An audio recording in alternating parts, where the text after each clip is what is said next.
रहल छी AP production के शानदार प्रस्तुति। चलू चलू चलू सखिया छठी माई के द्वार है।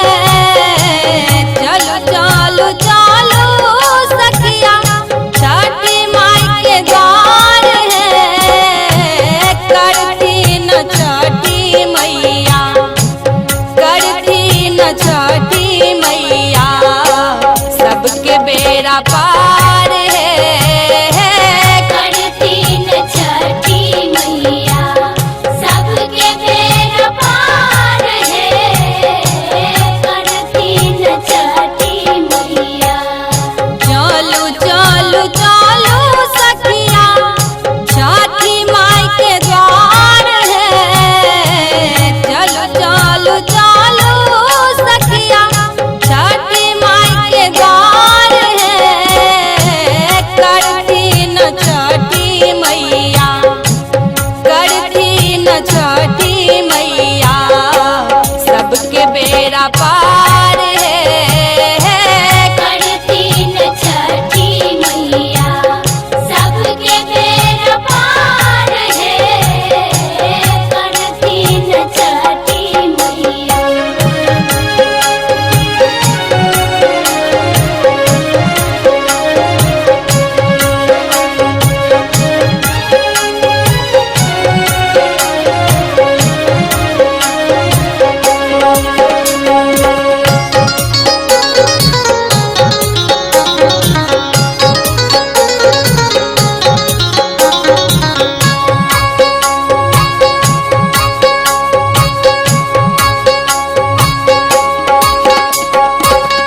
माथा पर दौड़ा लिया, लिया कुशियार है।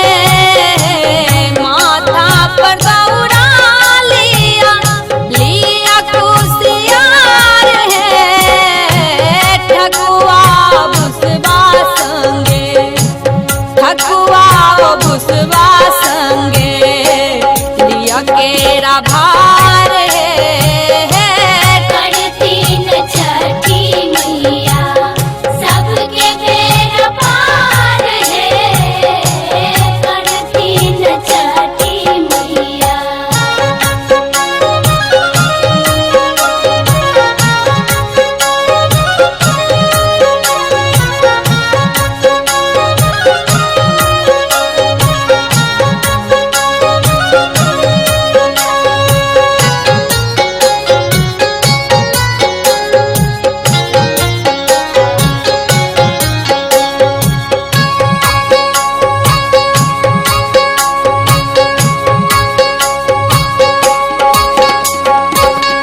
हाथ फूल नारियल लिया, जल में हो उठार है।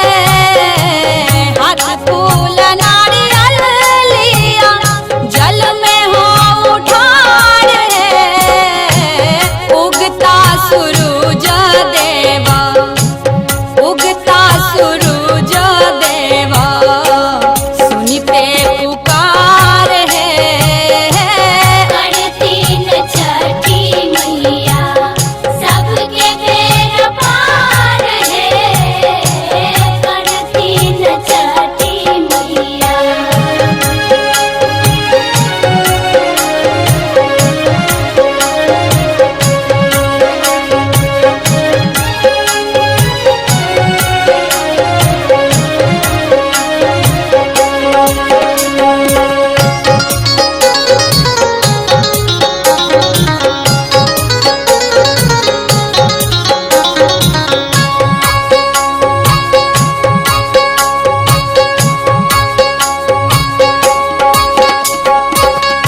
अन्हरा के आँखी देलन, कोढ़िया के काया है।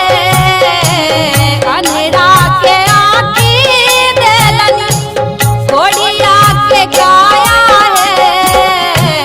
बाझिन के पुत्र देलन, बाझिन के पुत्र